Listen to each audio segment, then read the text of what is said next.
또 우리 육신의 아버지가 우리를 징계하여도 공경하였거든 하물며 모든 영광 아버지께 더욱 복종하며 살려 하지 않겠느냐. 그들은 잠시 자기의 뜻대로 우리를 징계하였거니와 오직 하나님은 우리를 유익을 위하여 그의 거룩하심에 참여하게 하시느니라.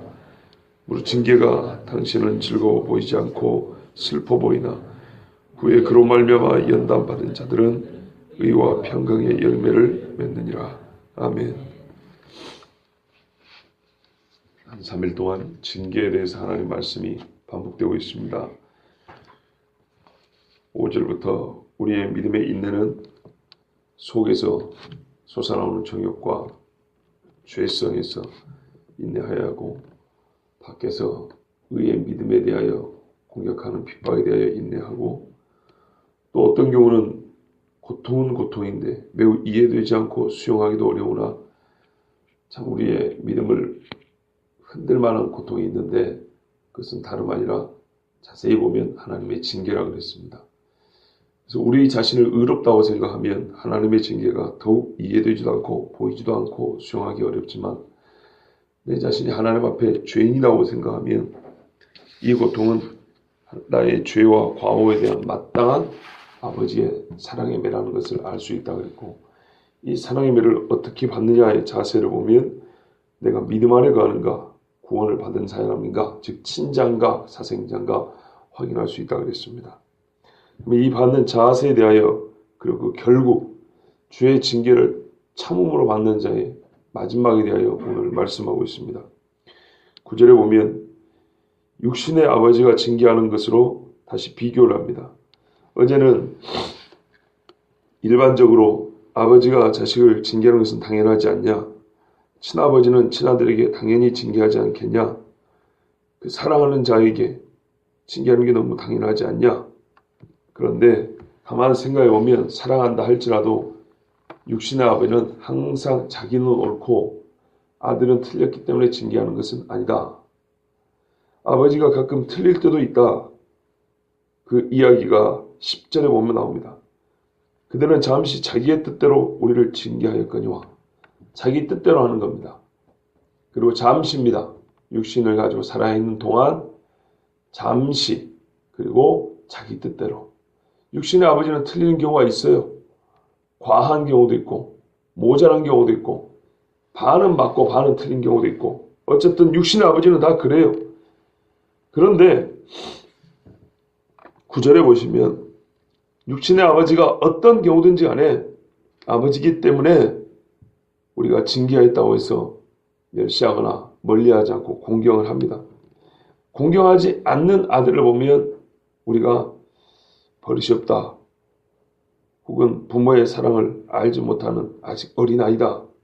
이렇게 말하는 경우가 있습니다. 조그만 아이도 희한합니다. 진짜 희한합니다. 어릴 때는 아빠가 매를 때리거나 뭐라고 하면 얘 아빠 잘못했어야 합니다. 보다 이해력이 부족할 때 그렇게 합니다. 사람은 나이가 들면 오히려 그렇지 않다라고 아버지에게 대듭니다. 물론 아까 다시 말씀드리지만 아버지가 항상 옳지 않습니다. 어릴 때는 아버지가 항상 옳지 않다는 걸 분별하지 못하기 때문에 그냥 무조건 아버지가 야단치면 내가 잘못했구나 이렇게 받아들입니다. 나이가 들면 가만 보니까 아버지도 옳지 않아요. 그래서 아버지한테 대들어요. 객관적으로는 맞아요. 객관적으로 맞지만은 아버지한테 대드는 그 자세는 개인 아주 매우 주관적인 내면의 태도입니다. 아버지가 옳지 않으면 대들 것이 아니고 수용한 다음에 아버지에 대하여 예의를 갖춰서 말할 수 있습니다. 이거는 그런데 이렇게 생각해 보면 그렇지 않을 수도 있습니다. 말하자면 아버지가 좀 덜 부끄러워하는 방법으로 아버지가 아들한테 부끄러울 수 있잖아요. 아들에게 덜 부끄러워할 수 있는 방법으로 장성한 아들은 그렇게 아버지에게 자기 의견을 말할 수 있습니다. 그런데 사람은 자라면서 하는 모습을 보면 누구나 다 비슷해요. 뭐 저도 그렇고 여기 계신 분들도 다 그렇고 왜냐하면 한때는 자녀였으나 지금 부모가 된 것이니까 우리의 사는 모습을 보면 희한하게 어릴 때보다 나이가 들면서 부모에게 그 징계를 달게 받지 않고 거역하고 한가하는 모습을 많이 보게 됩니다. 그런데 본신은 어쩌냐? 특수사항이 아니고 일반적이되 매우 정상적인 상황을 지금 전제하고 얘기한다고 그랬습니다. 본신은 어쩌냐면 육신의 아버지가 아들을 징계하여도 아들은 어릴 때나 나이가 들 때나 아버지의 말씀에 우리말로 하면 아멘요, 일반적으로 이해하고 공경하는 태도로 받는 것이 정상입니다. 실제로 그렇게 합니다. 200년 전에 조선 사람들이 그랬다고요. 기독교 진리를 배우지 않고 유교 진리를 배운 사람들은 그렇게 했다고요. 우리가 유교만큼 똑바로 못 가르친 거죠. 유교 세상에서는 분명히 아버지가 틀렸다 하더라도 아들이 그래도 듣는 자세만큼은 공경의 자세였어요. 근데 이거는 유교가 가르친 게 아니고 성경이 가르치는 겁니다. 분명히 아버지는 잠시 동안 자기의 생각에 따라 교육을 하는 겁니다. 그럴지라도 아들은 공경을 합니다. 그러면 하물며 모든 영의 아버지께 더욱 복종하며 살려 하지 않겠느냐? 당연하죠. 우리가 영의 아버지라고 하나님을 섬기다면 하나님의 말씀을 들을 때는 복종하며, 복종은 항상 좋을 때만 따르는 게 아니죠. 내 마음에 안 맞아요. 내 뜻에 안 맞아요. 그러나 무릎 꿇는 그 모습, 사실은 그게 정말 아름답다고 그랬습니다. 내 마음에 맞아서, 소위 내 배짱에 맞아가지고 손을 잡는 거야. 쉽죠? 누구나 다 합니다. 그런데 배짱이 맞지 않아요.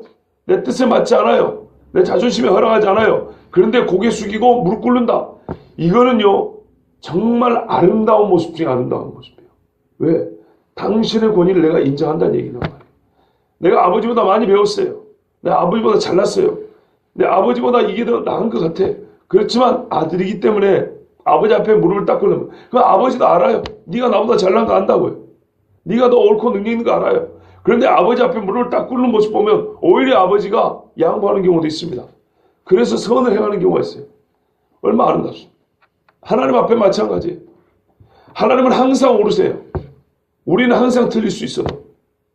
그런데 믿음이란 건 말이죠. 아버지는 항상 옳습니다라고 육신의 아비한테도 그렇게 하거든. 하물며 영의 아버지께는 아버지가 맞습니다. 그런데 내가 솔직히 그렇게 썩 마음에 지금 유쾌하지 않습니다. 그리고 내가 솔직히 썩 그렇게 막 하고 싶지도 않습니다. 그런데 아버지가 나보다 옳습니다. 그래서 제가 믿음으로 고개 숙입니다. 딱 무릎 꿇고 고개 숙이면 그 얼마나 아름답습니까? 우리에게 이런 신앙이 별로 없어요. 요즘에 특히 젊은 사람들이 동기부여 하는데 동기부여가 말이 좋아 그렇지 실상 내용이 뭔지 아십니까? 내가 하고 싶은데 코드를 맞춰달라는 거예요. 뭐 하는데 지 배짱이 안 맞으면 안 하겠다는 거예요. 그래서 내 배짱에 맞도록 아니면 내가 기쁨으로 할 수 있도록 내 마음이 자연스럽게 할 수 있도록 끌어달라는 거예요. 그게 동기부여예요. 기쁨으로 할 수 있도록. 전제는 뭡니까? 내가 뭘 기뻐하는지, 내가 뭘 싫어하는지, 내가 기뻐하는 것이 옳은지, 내가 싫어하는 것이지만 이게 옳은지, 그것이 그리 중요한 게 아니에요. 내가 좋아하는 것이 내 기호가 원래 있어요. 내 기호. 내가 선호하는 게 있어요. 그거를 잘 파악해가지고 거기에 맞춰서 나를 끌어달라는 거예요. 동기부여. 물론 내가 싫어하는 것이 있어서 이걸 설득해가지고 내 마음이 변해가지고 좋아하는 쪽으로 만든 다음에 끌어주면 더욱 좋겠죠. 그런데 그 동기부여 안에는 꼭 그런 뜻만 있는 게 아니에요. 내가 좋아하는 것이 옳고 그름의 문제가 아니고 내가 좋아하는 것이 있는데 그것에 맞춰가지고 잘 봐봐. 성도가 뭘 좋아하는지 잘 봐봐. 그래가지고 그거를 탁 체크해가지고 끌고 가면은 교인들이 잘 따라온다니까. 이건 어린이나 애나 똑같아요. 그걸 현대식으로 표현하면 고상하게 동기부여라고 합니다. 그런데 하나님 아버지께는 우리가 어떻게 해요? 성경을 딱 보니까 내가 지금까지 살아온 거 달라요. 내가 선호하고 내 기호하고 달라요. 그런데 하나님이 이렇게 말하고 있단 말이에요. 그러면은 거기에 육신의 아버지가 그렇게 말을 해도 예 하고 따라간단 말이죠. 그렇다면 우리 하늘에 계신 영의 아버지가 그렇다면 실컷 좋건 따라갑니다. 근데 그 모습이요. 배짱이 안 맞고 내가 좋아하는 게 아니라 할지라도 그렇게 가는 모습 보면 그걸 보고 진짜 믿음이라 그러는 겁니다. 아브라함이 자기 아들을 바치라는 게 육신의 아비의 성정이 그게 어울립니까?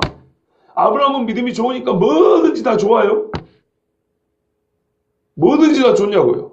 아니에요. 아들 죽이기 싫어요.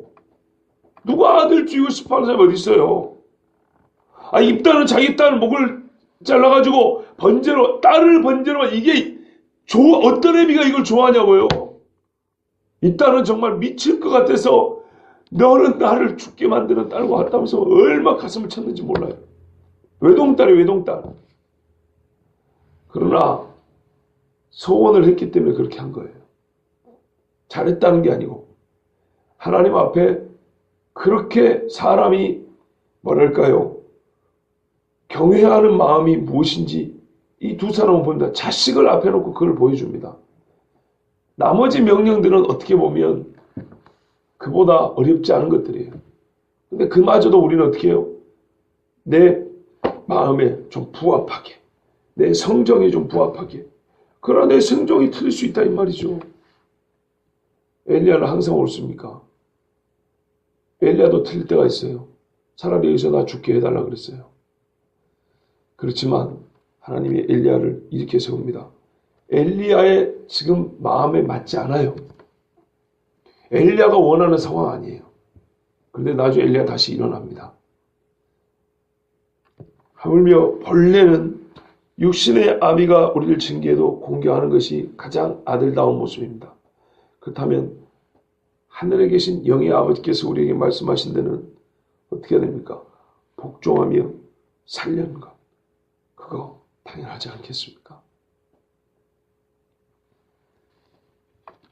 더욱 왜 그러냐 하면 육신의 아버지는 잠시 자기의 뜻대로 우리를 징계하였거니와 오직 단어를 써도 보세요. 잠시 오직 자기의 뜻대로 하나님은 우리의 유익을 위하여 가만 보면 육신의 아버지를 따라가지고 아들이 손해보고 잘못하고 아들이 큰 피해를 보는 경우가 있어요. 말로는 다 너를 위하여 그래요.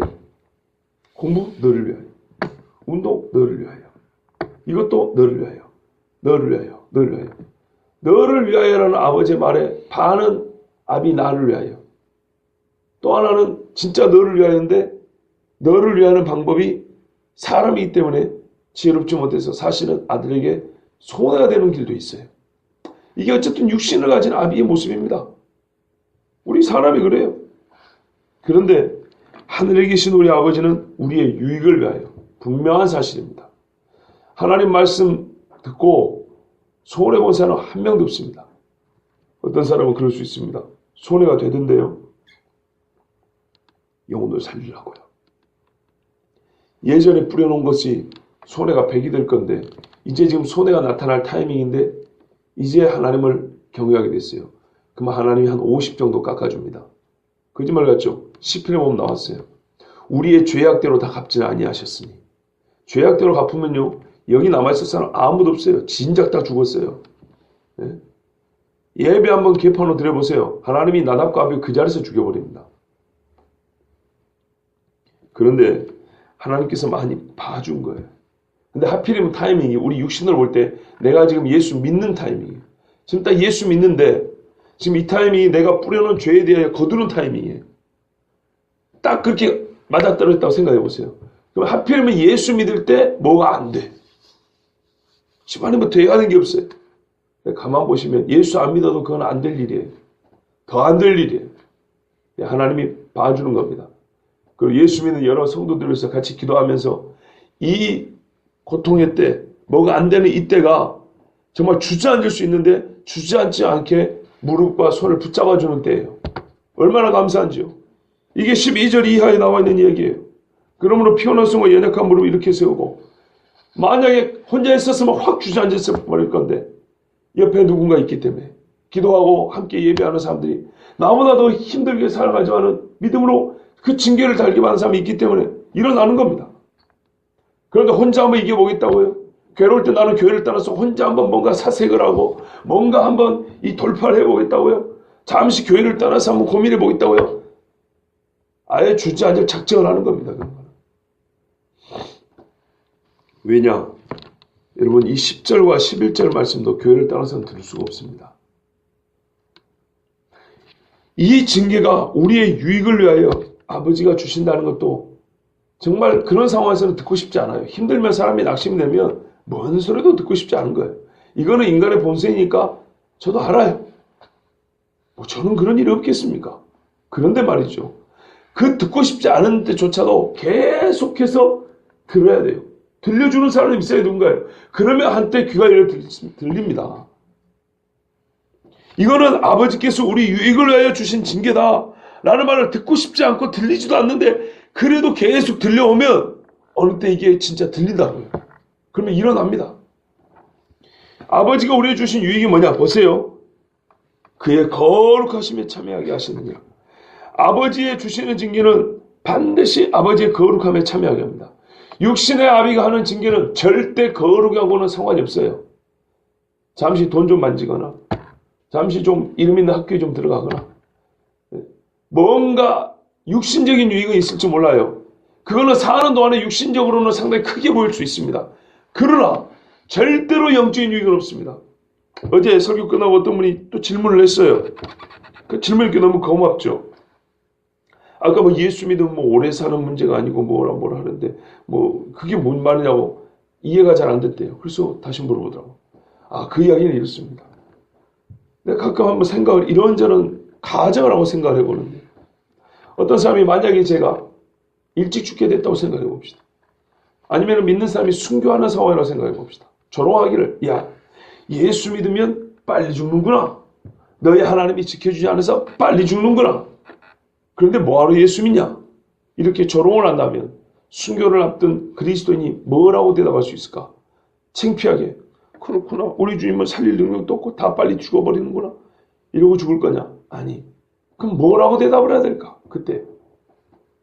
그 대답을 한번 생각해 본 거라고요. 예수를 믿는다는 것은 생명의 날을 연장하기 위함이 아니고 이 땅에서 하루를 더 살기 위해서 예수를 믿는 것이 아니라 사는 동안 사람답게 하나님이 자기 형상으로 만든 사람답게 살기 위함이고 이 생명의 때가 지난 다음에 영원히 하나님 아버지와 함께 살기 위하여 그래서 믿는 것이지 예수 믿는 궁극의 목적이 이 땅에서 하루의 날을 더하기 위해서 믿는 것이 아니다. 번지수를 잘못 찾았다. 나는 이 땅에서 오래 살라고 예수 믿는 게 아니다. 물론 하나님의 말씀을 순종하고 살다 보면 우리의 육체에 쌓은 죄가 졌기 때문에 오래 살기도 해줍니다. 그러나 궁극적으로는 갓난 아이도 예수 믿고 순교하는 경우가 있어요. 궁극적으로는 바로 이거예요. 아버지의 거룩함에 참여하게 하시려고 우리가 징계도 받는 것이지만 더 깊게 보면 예수 믿는 이유가 여기에 있어요. 예수를 믿으면 하나님 아버지께서 내 아버지가 되어주셔가지고 우리가 이 땅에서 하나님의 거룩함에 참여하게 살고 영원히 거룩하신 아버지 하나님과 함께 살게 해준단 말이에요. 이것은 육신의 아비는 어떤 수를 써도 절대로 줄 수가 없습니다. 왜요? 그나저나 육신의 아비와 자녀의 나이 차이 많이 나봐야 30살이지만 하나님 아버지는 똑같은 자녀일 뿐이에요. 이 거룩함은 사람이 줄 수 없는 것입니다. 그래서 결론적으로 말합니다. 무릇 징계가 당신은 즐거워 보이지 않고 슬퍼 보이나? 알아요. 하나님도 슬퍼 보입니다. 힘들어요. 분명히 말 징계라고 그랬어요. 과오에 대한 책벌입니다. 과오를 지적한다는 자체가 기분 좋지 아니하고 거기에 대다가 매를 댄다는 것은 야단을 친다는 것은 상당히 불쾌한 이야기입니다. 육신적으로 그런 거 하나님이 알아요. 하나님도 알아요. 그런 거는. 이상하다. 하나님 당연히 아시지. 우리를 만드십니까? 당연히 아시지. 이게 무슨 말이야? 하나님은 어떤 우리의 감정적인 문제하고는 좀 거리감이 있는 것처럼 생각하는데 안 그래요. 우리에게 감정을 주신 분이 하나님이에요. 하나님이 알아요. 후회. 그러나 그 후회 보세요. 그로 말미암아 연단받은 자들은 어제 그랬죠?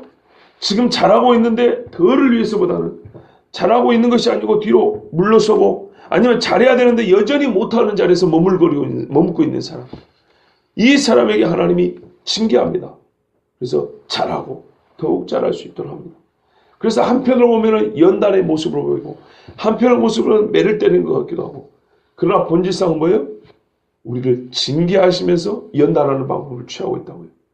자, 그때 당신은 즐거워 보지 않고 슬퍼 보여도 이 일을 7절에 참음으로 징계를 받으며, 수동적인 것이 아니라 능동적으로 적극적으로 내가 아들이기 때문에 당연하다 하고 아버지 앞에 참음으로 징계를 받으며 의와 평강의 열매를 맺는, 우리가 그토록 바라는 평강, 우리는 의보다는 평강을 좋아한다 그랬죠. 평강의 열매를 맺어요. 그런데 성경은요, 의 다음에 평강입니다. 7장에 봤던 멜기세덱도 보면 그는 의의 왕이요 평강의 왕이라 살렘 왕이라 이렇게 되어 있습니다. 시편에도 항상 보면 의, 그 다음에 평강으로 되어 있습니다. 로마서에도 하나님 앞에 의롭다움을 받고 그 다음에 하나님과 평화를 이룬다 되어 있습니다. 성경은 항상 의 다음에 평강입니다. 거룩함이 없이는 하나님을 보지 못하리라. 거룩함이 없이는 하나님과 얼굴을 마주보는 평화는 절대 주어지지 않습니다. 하나님의 연단의 최초의 목적, 의입니다. 죄인이 의롭게 되는 것입니다. 죄를 짓기 때문에 아까 징계를 받는다고 그랬지 않습니까? 그래서 하나님은 의롭게 합니다. 그 다음에 의롭게 되었기 때문에 우리가 그렇게 싫어하는 슬퍼하는 일, 하나님께서 죄로 말미암은 슬퍼하는 일은 이제 허락하지 않습니다. 그래서 평강이 옵니다. 더딘 것 같지만 조금만 기다려보세요. 조금만 기다리면 봐보세요. 어느 집이 어떻게 변해가는지. 도시 생활에는 그런 걸 많이 못 보지만 시골 생활에는 그런 걸 볼 수 있어서 유익이라고 저는 생각하고 여러분의 말씀드리겠습니다. 진짜로 이 집, 저 집, 반경 100m 안에 있는 집들 다 보입니다.